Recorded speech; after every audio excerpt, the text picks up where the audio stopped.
Hi everyone, good morning.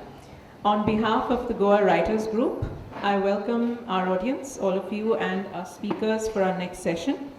So this conversation is inspired by the story of Eve, selected poems of Zehra Nigah, featuring poetry by the legendary Urdu poet Zehra Nigah and translated by Rakshanda Jalil.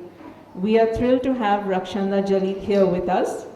She is a writer, translator, critic, and literary historian, also the author of Love in the Time of Hate.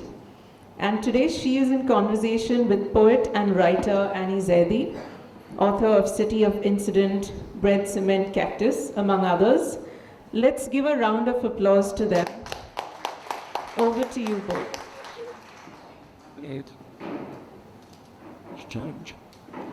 Thank you. Hello, good morning everyone. We are here today to discuss this book. Rakshanda has translated Zehra Nigah. The book is called The Story of Eve. How many of you have heard of Zehra Nigah here? Anyone? One and a half, sort of. Okay, all right. So, we'll just introduce Zehra Nigah briefly for you. She is one of the foremost living Urdu poets. Also, I would like to say, Zehra herself may not like this very much. She's also one of the foremost women and feminist poets, but that aside, even if we leave gender and feminist concerns aside, she is one of the greatest living Urdu poets in the world today. She's published a lot. She has many collections, four. Of those, Rakshanda has selected and translated a few in this slim volume. The book is called The Story of Eve, the first woman, Eve. In Urdu, she was called Hawa. Would you like to begin there, Rakshanda, and we'll take the conversation further. Thank you, Annie. May I just read the story? It's a very short poem. I think the mic is on. Yeah. Sorry. Is it better now? Yes. There's a terrible echo though. Anyhow, so let me just read the story of Eve. 1.5 person has heard of Zehra Nigah, but many haven't possibly read her at all. So let me give you this short poem, the title poem for the collection, also to give you a flavor, a zaiqa of her tone and tenor as a poet. And then we'll talk about that tone and tenor, hopefully, Annie, as we go along.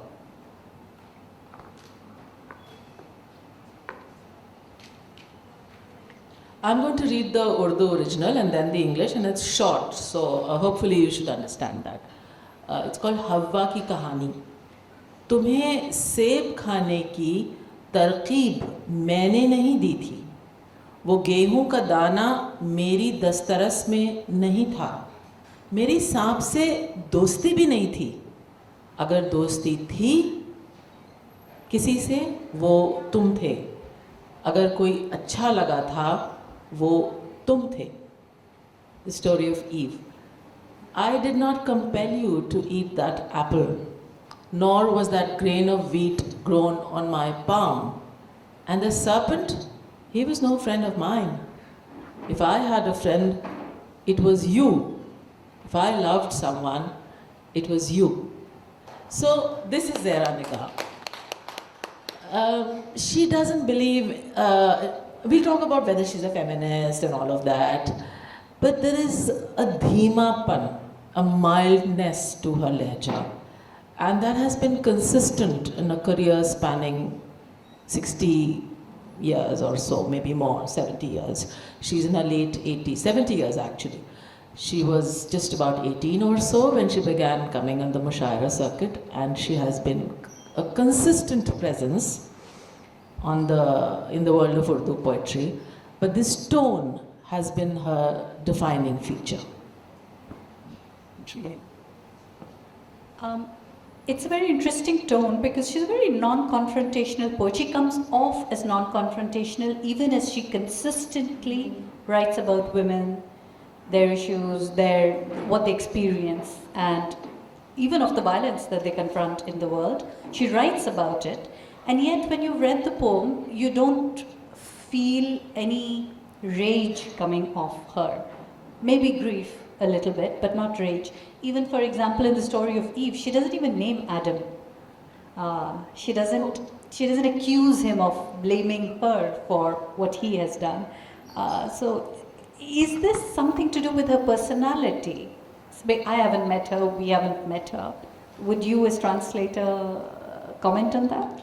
I've had the occasion to meet her and spend long hours with her. I've even been and stayed in her home in Karachi, which is like a museum. There's so much art on the walls.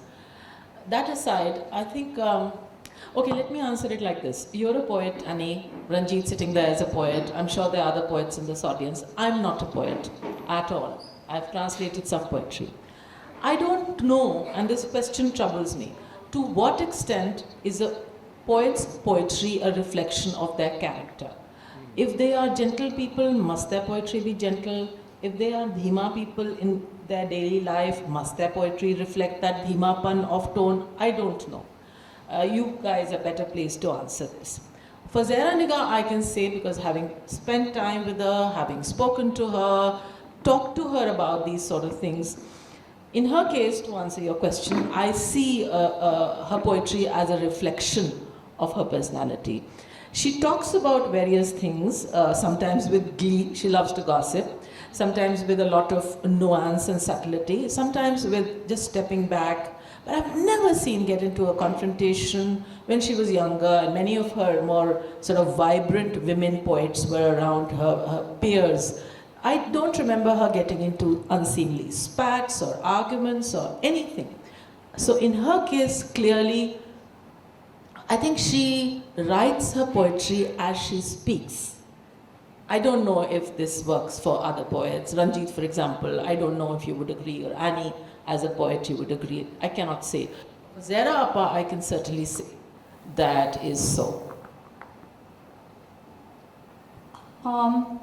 To give the audience a flavor of some more of her work, would you read a couple more poems and then we'll talk some more? I would love to do that. So the ones I've identified here, one that Annie, you wanted me to read. Is this a good place to read that? So she has produced 4 volumes, but they're all slim. Almost each one is as slim as that. So she doesn't have a big fat oeuvre. And in her conversations, she says that what she likes about fairs, what she likes about Ghalib is their ruthless, meticulous, brutal self-edit. And me, who better than Ranjit, you in this audience to know, Mir has this big flabby divan, flabby, you know.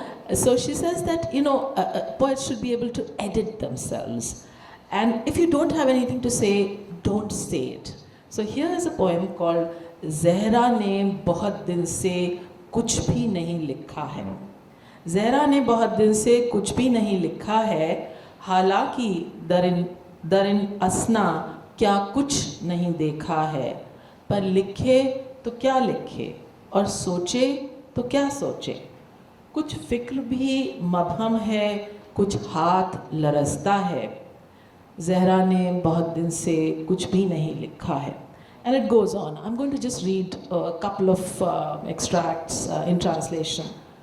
Zehra has not written anything at all for many days, although there is much that she has seen in this time. If she were to write, what can she write? And what can she think? Her thoughts are a bit ambiguous. Her hands shake somewhat. She is not so foolish that she will spit out whatever is on her tongue. It isn't lightly that she has taken this fast of silence. Nor is she so old she will tire easily. This manner, it's a deliberate choice. It goes on and she talks about why she doesn't feel the need to constantly pick up a pen and write. Shall I read another short one?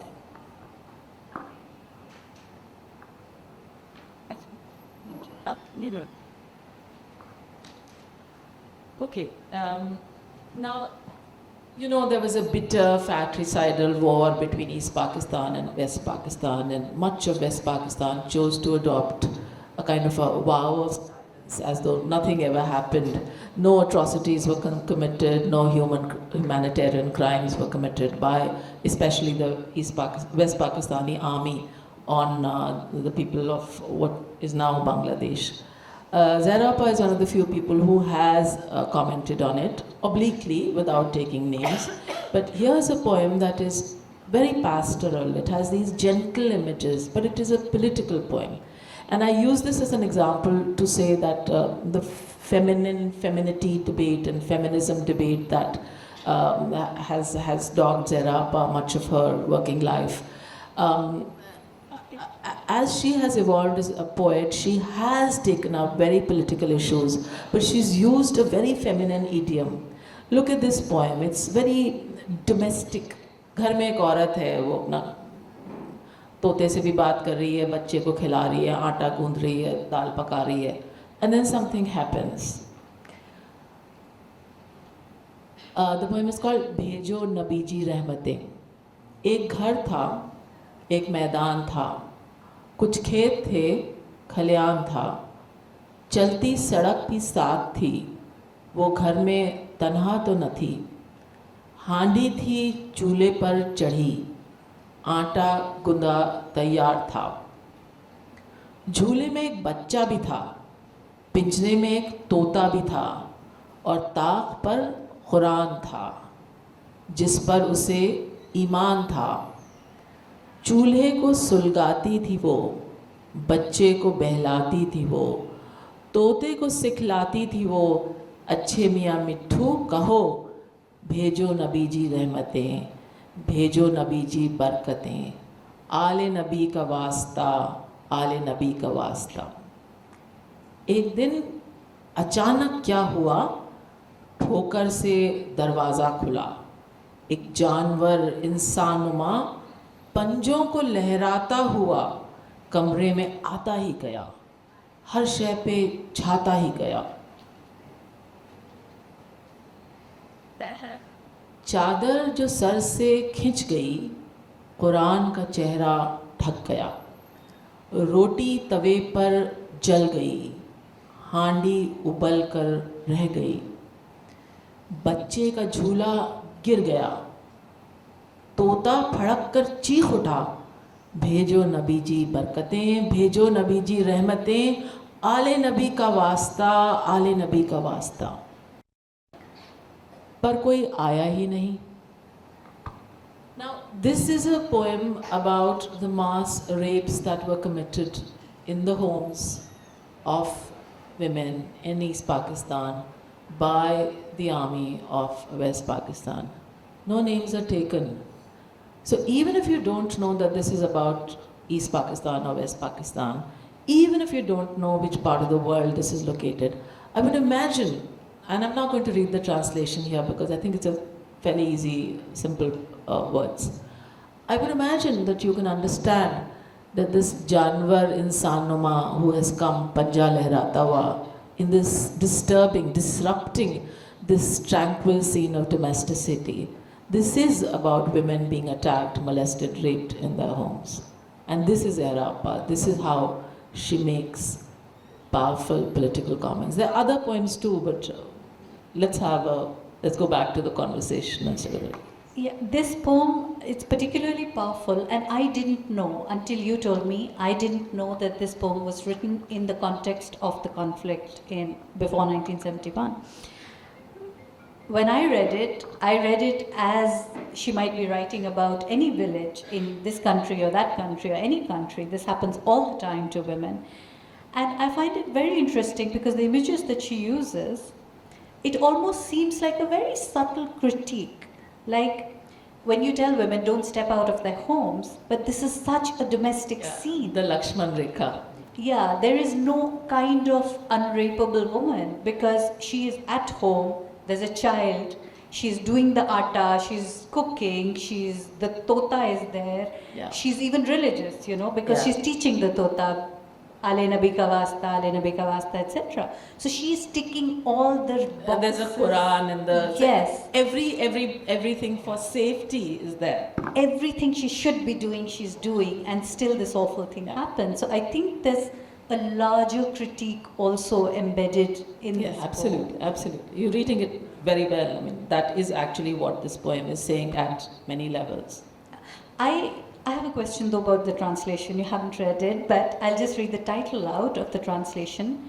Ale Nabi Ka Wasta and Bhejo Nabi Di Rahmate has been translated as Send mercies upon us, O Prophet G.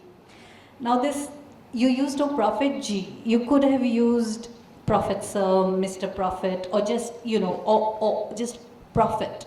So what is this G? I would never have used Prophet Sir, Prophet Sahab. I may have used Prophet only.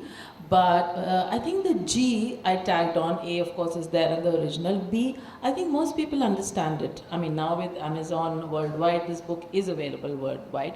But I suspect somebody who's reaching out for a book on Zehra Nigah has some tenuous interest, link, whatever, with South Asia. And even if they don't, I think my sense is also that G is fairly understandable now. It's not a very difficult, expression. So there is that. Also, I've been translating for 30 years. I was first published in '92 as a translator. And this is not quite the space to talk about it, but I do feel that we all, as we evolve and grow and progress as translators, we like to push the envelope.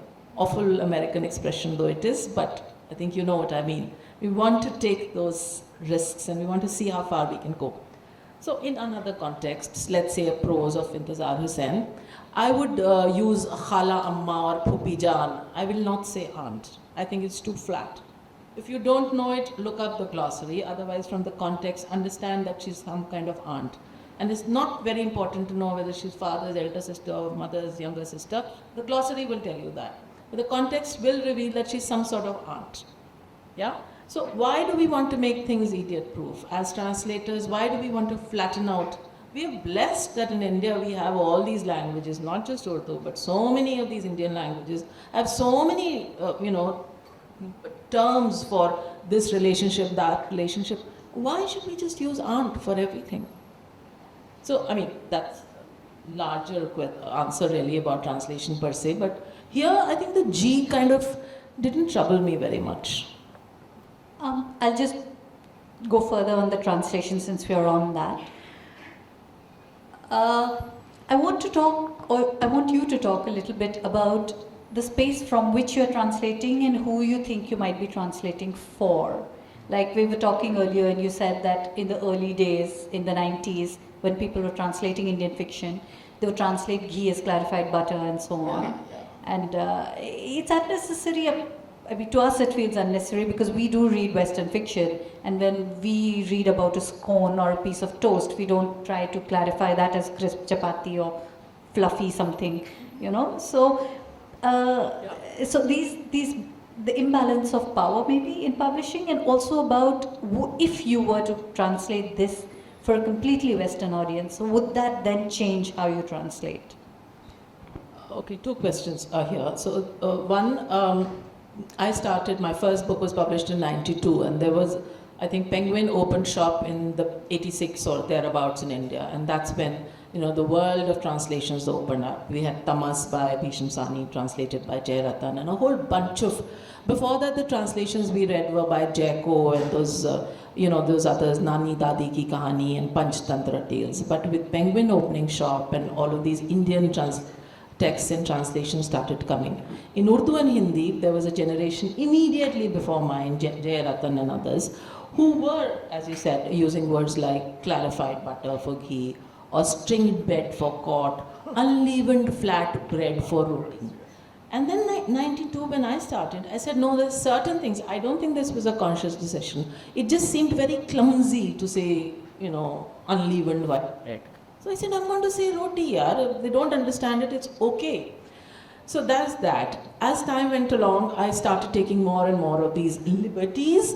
But they were, I don't know if liberties is actually the right word, but I started feeling that, okay, let's not make this idiot-proof. Let's not assume that the readers are dumb. They will do a little mehnat and they'll figure it out.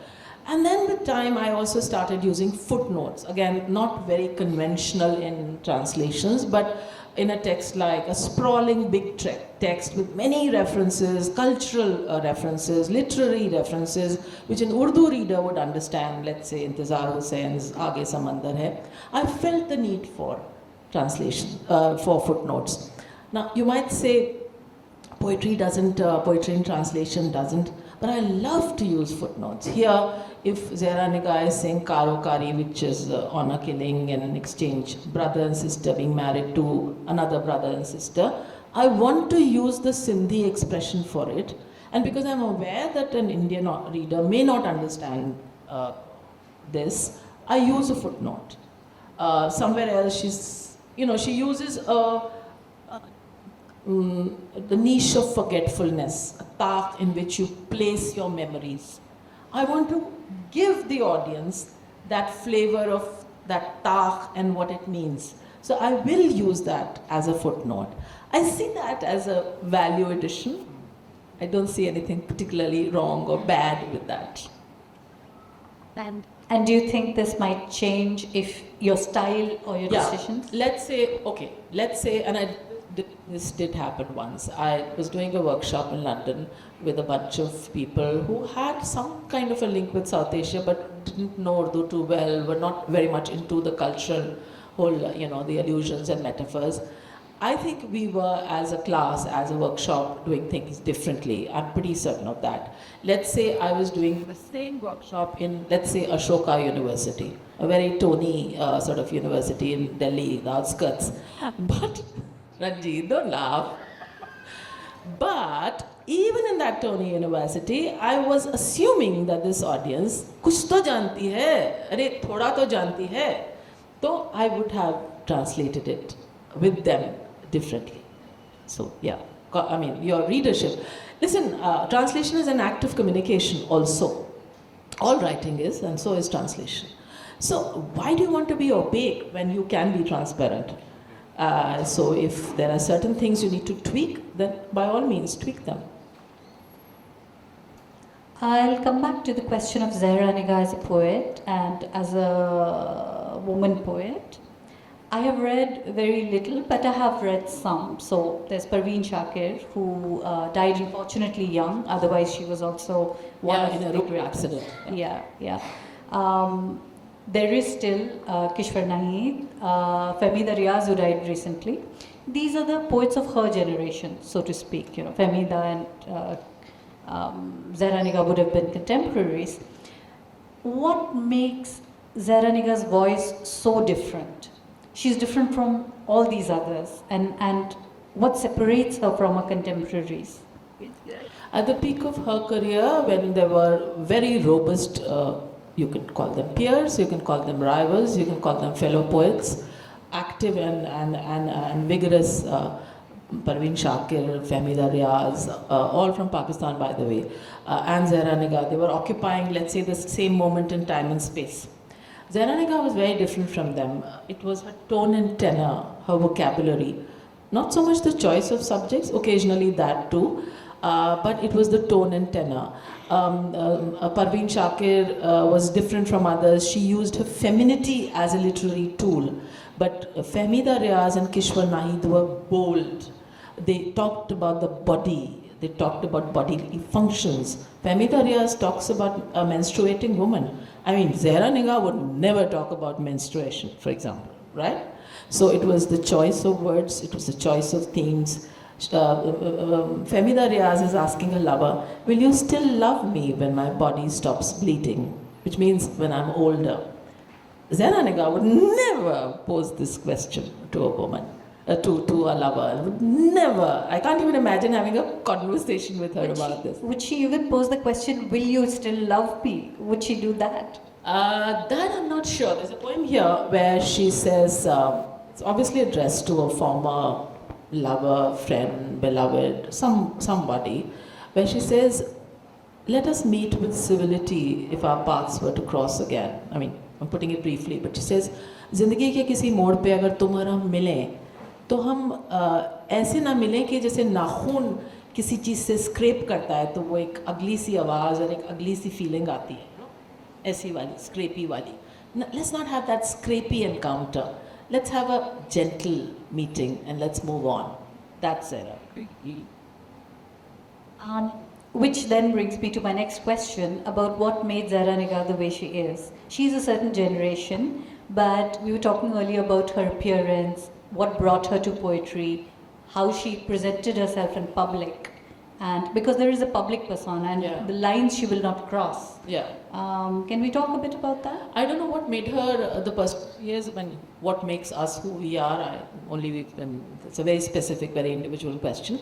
But the persona, yes, put that together. Feel always dressed in immaculate handloom saris, cotton in summer, always silk in winter.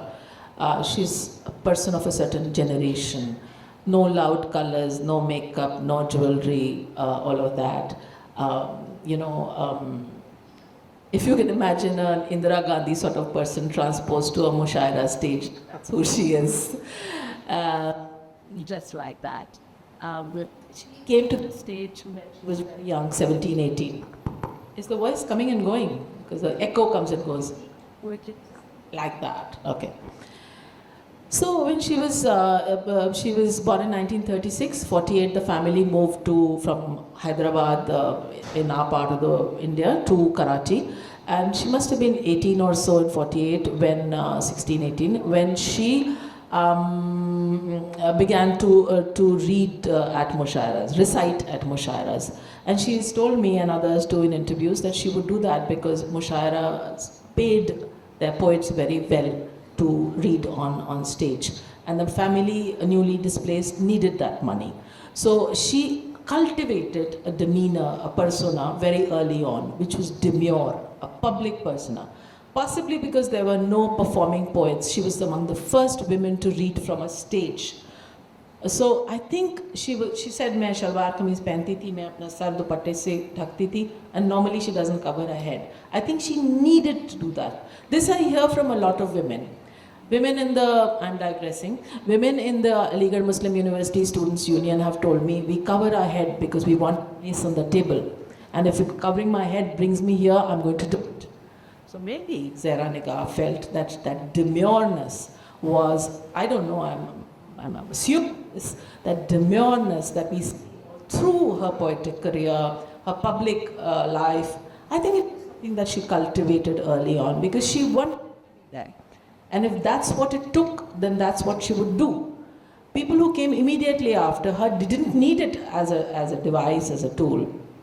The world was an oyster waiting there for them. So Fahmida Riaz and Parveen Shakir didn't need to cultivate that. Possibly Zehra Appa needed to do that. And also in South Asia, so much of, we haven't had many Urdu poets, women, those who did write also wrote as makhfi. Like the princesses also wouldn't, because to be heard or to be read was the sense of people gaining access to you, and to be performing on stage was people gaining access to you completely. So then these notions of honor are also tied up there. Sharif Khandan. Yeah.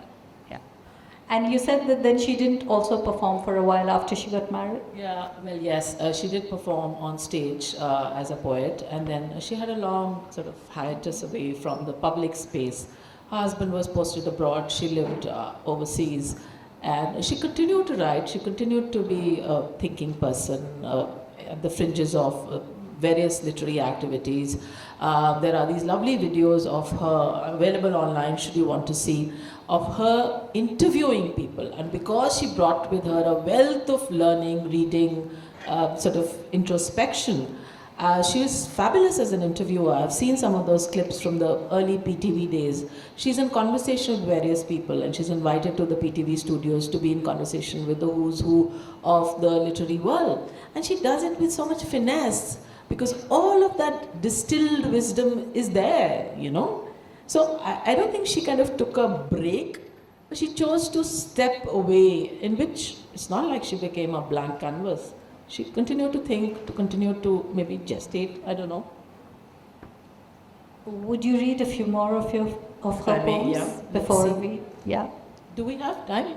Yes, yeah, he saw it luckily. See what I can find.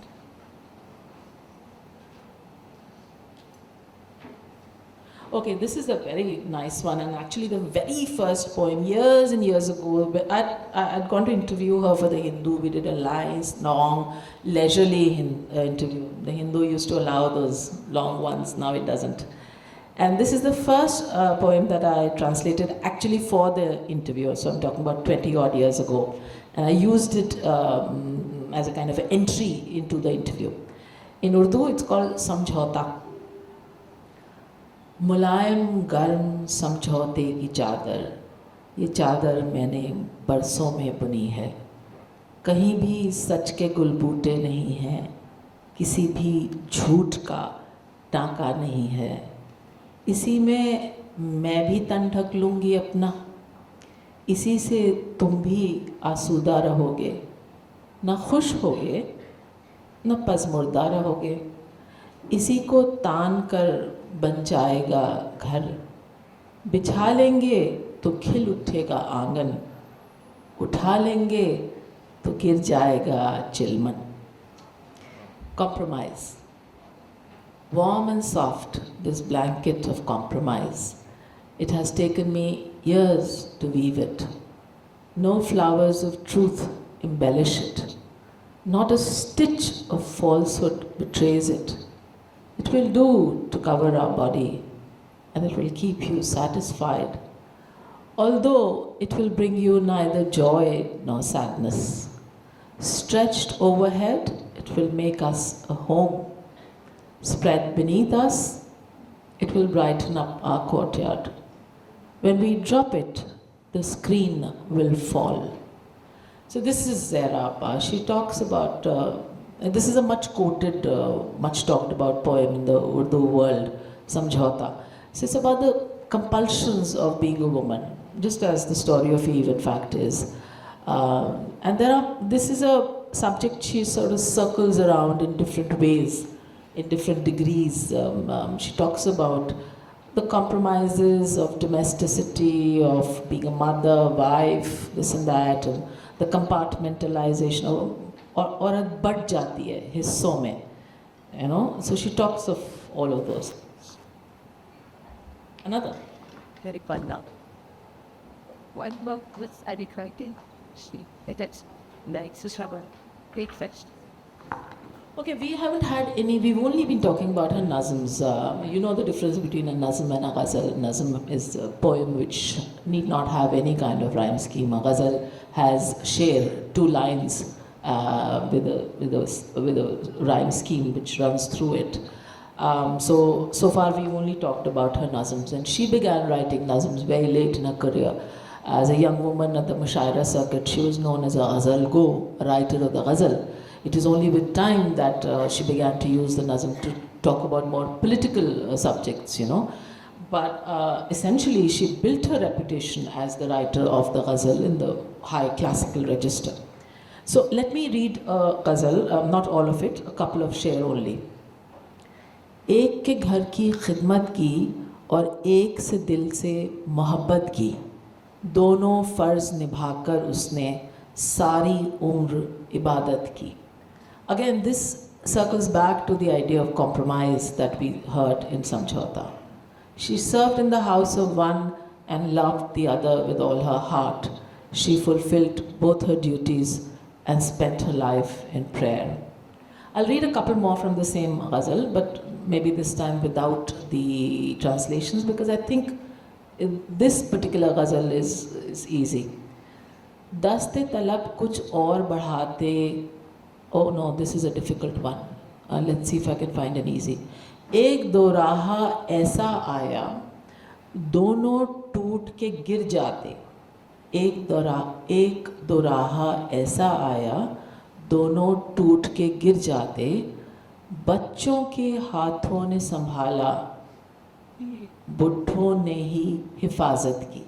Again, she's talking about marriage, I think, or some sort of partnership. She doesn't take names, she doesn't give labels. She's talking about a relationship, possibly a marriage, which would have broken and scattered were it not for the children who kind of supported it, and the elders. Yeah? So she actually talks a lot of lived realities. These are not imaginary scenarios she paints. There's so many of us, not just women, I think, people in this room, who will find an echo of everyday life in those little vignettes that she creates, whether it's through a two-line sher or it's through a longer nazm. But we have We have time, so I'm going to ask a couple more questions before opening it. You have translated so much, Rakshanda. I think you have translated more than 10. I've lost count actually. 15, 20? Stopped counting. Okay, you also stopped counting. Okay. But you've been translating for a while now. You've translated the biggest names in Urdu literature, prose and poetry, both. I notice you don't translate drama, and Urdu drama has kind of disappeared. What has happened there? Okay. You know, the drama that I find, I've used parts of it and read it for my PhD, which I did late in life in my 40s. So I needed some parts to support an argument I was making, which is where I translated it, but that's a working translation. I'll tell you why I haven't done any translations of dramas. Most of the dramas that were written in the early part of the history of dramas in Urdu, when there was a very strong influence of Parsi theatre on Urdu drama. So there was a kind of a bombastic quality, a lot of drama, you know. It doesn't translate well. Also, it has a dated quality, you know. So I translate for this world, the world I live in, I translate for this audience. And as a reader, it didn't touch me in any way. When I needed it for my thesis, I needed it for an argument, and therefore I had to, perforce. But, okay, let me answer it like this. We are literary translators. We are not commercial translators. We are not translating washing machine instructions. We are translating what catches our fancy, right? And I personally don't do farmaishi programs. I don't do things that I've been asked to do. I do what seizes my fancy or my imagination. Somehow the Urdu dramas never did, because they don't strike a chord with me. I see them as very valuable links in a historical chain. So the literary historian in me understands their importance, but they don't speak to me. So another question then about your choices. Is there somebody in the new generation, I was thinking, we were talking about it earlier, who is the next Zehra Nigah? Is there, you know, the living greats are the living greats, but there has to be a new generation. Has anyone caught your eye? Has someone caught your fancy? Alas, no. I serve as a trustee of this very old pre-partition days institution called the Shankar Shad Mushaira. And every year we do a mushaira in Delhi. The family, the DCM family, Sri Ram family has been doing it since before partition. And my job is to help them find enough people to make the quorum and to have a good, robust mushaira. I kid you not, I want to have women there on that stage. You know, it's something I'm very keen and passionate to do. But every year it's a hunt. Every year we make compromises, and it's a horrible, horrible admission to make. I don't know why. It's not that women are not writing in Urdu. They are. In prose, they're very robust. I can think of Zakia Mashhadi, a woman in her 80s, producing fabulous stories year after year. I'm hard-pressed to find, forget a new Zehra Nigah, I'm hard-pressed year after year to find some woman to be on that stage who's there because she deserves to be there, not because she's a woman and I want to tick that box. So it's a difficult choice. I mean, I think that testifies to our culture as well. testifies to To our culture.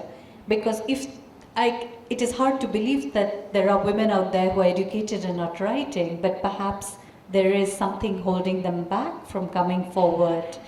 Or is it that life's experiences are denied, or is there some hesitation on writing freely about their experience of life? I'm not entirely sure, because I see that in prose. There are times the canon is a very peculiar thing.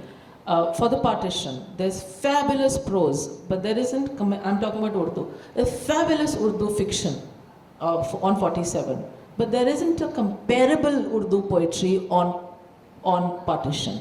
So I think I would like to answer it. I refuse to believe that not enough women are writing. I don't think it's so much a gender thing. I think it's a genre thing.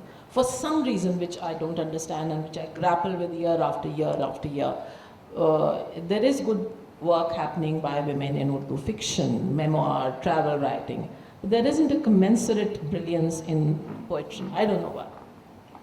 Well, that's an interesting answer. And also, I mean, you haven't asked this, but Pakistan has produced a bunch of very powerful feminist poets. India hasn't. Why?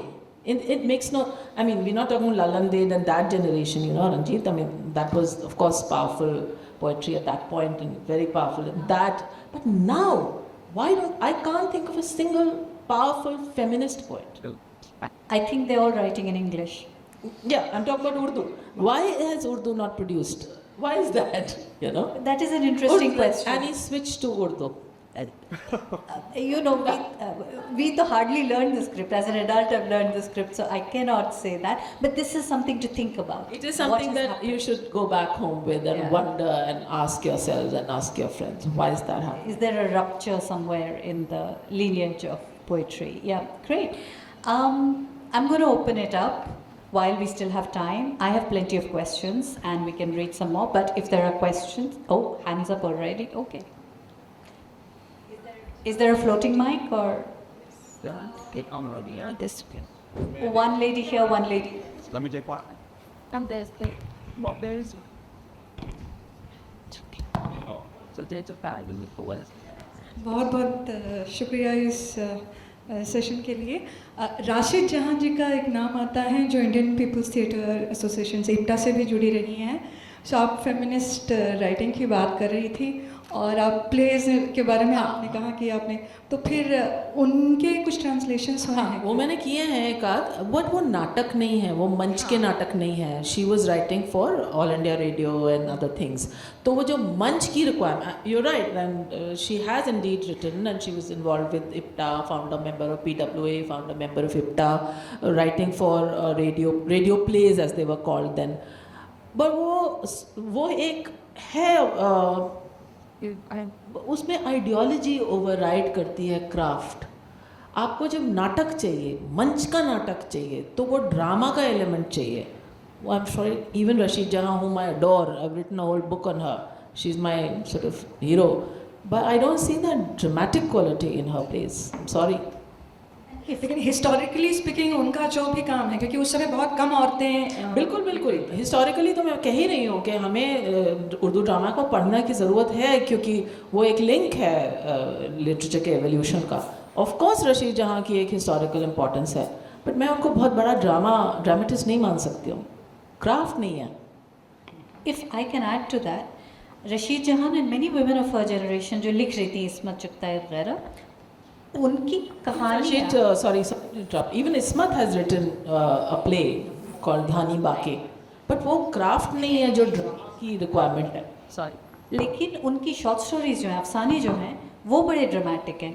And suitably dramatists have taken their stories to the stage. अब जैसे रशीद जहान की कहानियाँ मैं पढ़ती हूँ तो I feel that I could dramatize this, I can adapt this for the stage.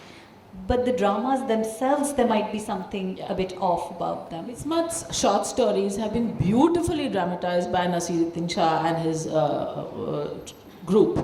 So the stories, you're very right in pointing out, have a dramatic quality, and of course the dialogue and everything adds to it, the situation, the content. But जो classical ड्रामे की requirement है, they were not written as plays, you know. आप उन्हें tweak कर लीजिए और आप एक you have a skilled screenplay writer who can transform it. वो अलग बात है. But standalone drama, we have Agha Hashar Kashmiri, the grand old man of Urdu drama. But that drama is very dated today because why? Because it draws its inspiration from Parsi theatre. आप Parsi theatre आज करके देखिए, उसकी एक Quint और विंसिकल quality होगी, but वो translate होके कोई मायने रखता है कि नहीं, आई डोंट नो. इंद्र सभा, it doesn't strike any chord with me, Indra सभा. That's true. We have another question back there. Yeah. I would like to find out whether lack of Urdu poets coming to the What of an Urdu word? lack of Urdu poets in public space is because Urdu probably is not taught in its purest form in schools and colleges. Could that be the reason? Ma'am, I never said there is a lack of Urdu poets. I said when she asked me about a second Zehra Nigah, Yeah, I that's said, just, yeah, that's just what yeah. it is. I mean, if For you want- women, I was also then making that distinction for women, not Urdu poets generally. No, no, even if women are not encouraged, if that quality is not available in public space, in schools, and maybe if women are encouraged, it would come back. You wouldn't think so? I don't know because I am able to see very many Urdu women fiction writers, women activists, Urdu journalists. So I don't think it's a paucity of opportunity. Of course, that's a different debate that not enough Urdu is being taught at the school level, this and that. But I don't really, I wouldn't be in a hurry to link that as a reason. I'm curious why that lopsidedness is there between prose and poetry, and I have no easy answer for you. I was hoping you would be able to enlighten. Well, these things, I mean, you'd have to study it properly to understand what's happening in the culture. It's like a cultural moment. But I'm just going to build on that question and ask the other question I wanted to ask, and it's part question, part comment. Urdu has a unique performative space and a long tradition. Mushaira as a concept, and Ranjit was earlier talking about patronage, and it has run on patronage, first royal patronage and then later public patronage. Ticketed mushairas were a thing in Urdu cultures, and this is something very unique to Urdu. English actually doesn't have it. We have these dozens of lit fests now in India. We do not actually, most writers, this is a slightly awkward thing to say, but most writers don't get paid. Urdu writers did get paid, and they were the only ones who got paid. They still do. So would you comment on that and what that relationship might have had with women poets and with Zehra Nigah and what's happening now? As I said, Zehra Nigah chose to come on stage and recite her poetry because the poets were paid very well. Nazrana, it's called, honorarium, offering, not a fee. It's never called a fee, it's called a Nazrana. So, and the Nazrana was quite handsome even then, and it continues to be. And there are so many poets, I shan't take names, who, if the fee is, if the Nazrana is not adequate, they decline to go. So it's very cut and dried. There is no fig leaf here, no modesty. And poets are known to negotiate the Nazrana. अरे 30,000 तो बहुत कम है, 50,000 से कम पे तो हम अपने घर से निकलते ही नहीं हैं. So that kind of thing, you see. And it's all above board. There's no coyness in any of this. So, Annie, you're very quick, very good to pick on this, that we go to Lit Fest, nobody offers us any money, we don't think of asking for any. But the poet, when she is being called for a mushaira, it could be in a B town, C town, A town, it could be the DCM mushaira or wherever, but they will expect a Nazrana. And if it's not to their liking, they will negotiate. Sorry.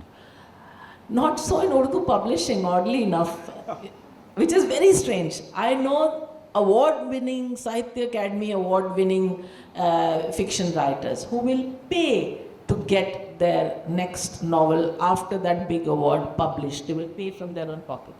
And here it's the other way around in English. Kam mile, zada mile. We are not all Chetan Bhagat, so we don't get paid lakhs in as advances, us in English publishing. But we will be paid something, So it's very interesting how different areas have their own unspoken, unquestioned rules. In Urdu publishing, you will not get any money. You may be a biggest name, but you'll have to pay if you want it published by a private publisher, not a Sahitya Academy or a state level academy. But in a mushaira, even if it's a little hick town, वो आपको नजराना ज़रूर देंगे, वो आपका airfare, आपका खाना पीना, they'll take care of everything.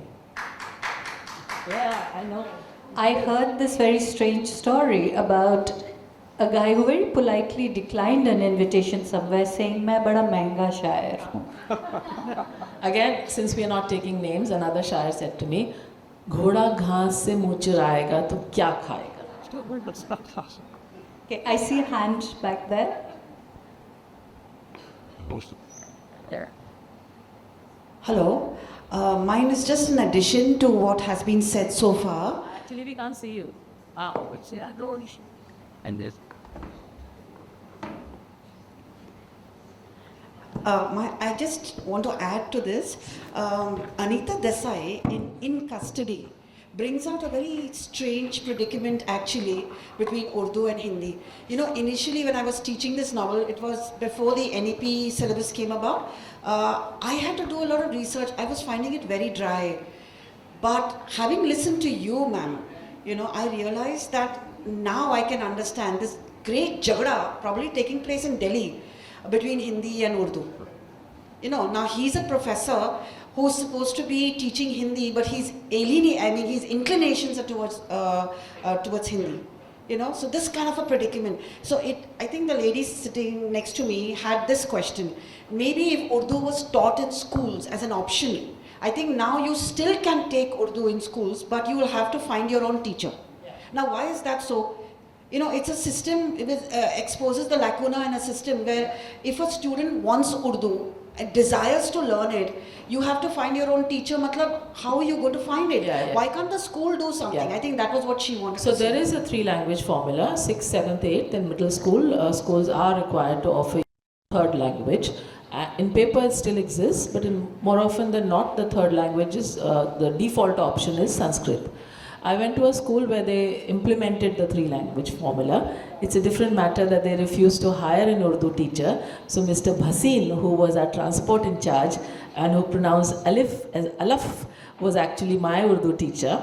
So, but he's my guru, and God bless his soul wherever he is. It is Mr. Bhasin who taught me Urdu in 6th, 7th, 8th. So there's a lot to be said for the 3-language formula, and I do wish more schools implemented it and made do with the Mr. Bhasin or whoever they had at easy disposal who could teach you the language as long as it was being taught. I concur with that. I think we have maybe 5 more minutes. Can I just read if there aren't many questions? I want to leave you with a flavor of Zehra Appa rather than so much the conversation we've had. May I?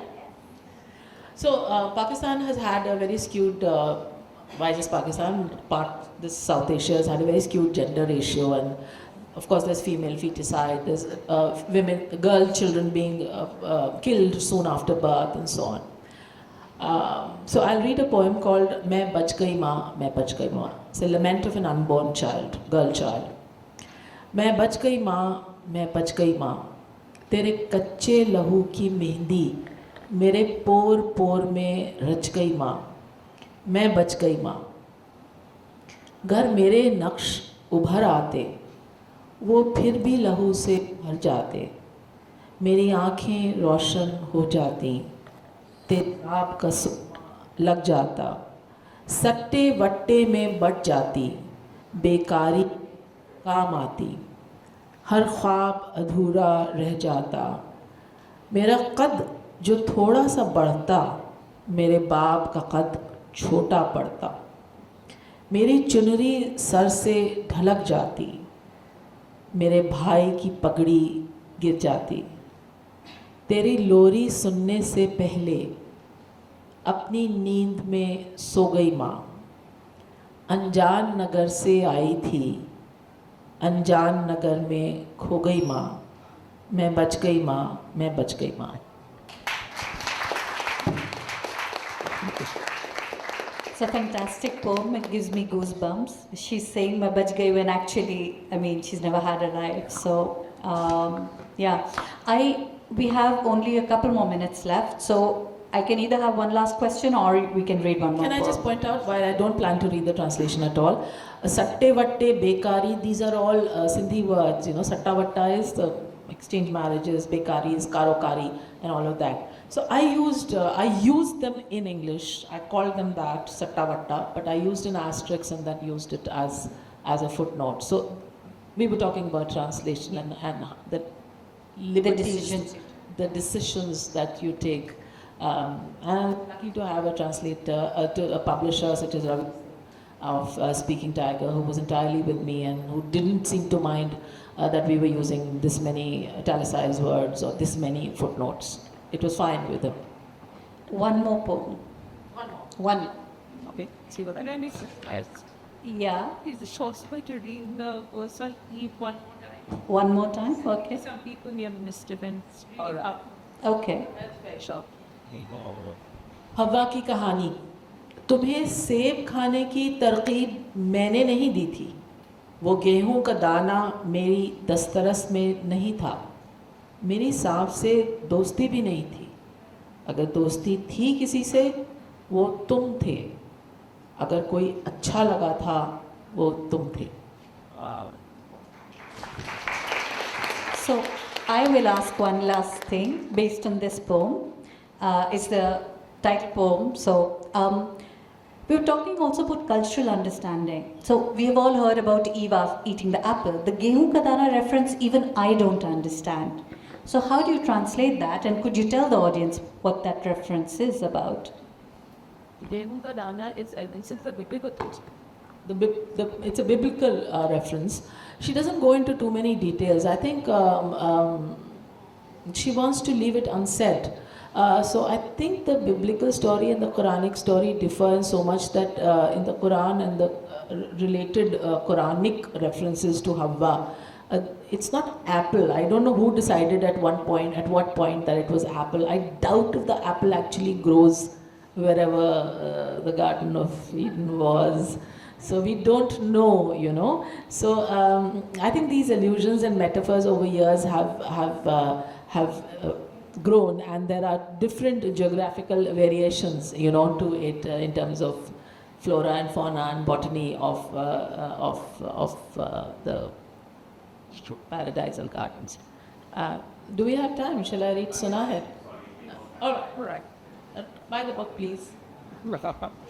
And please buy the book. It's outside in the store, and Rakshanda is available to sign copies. Thank you so much. Thank you so much, Annie. Thank you so much, Rakshanda.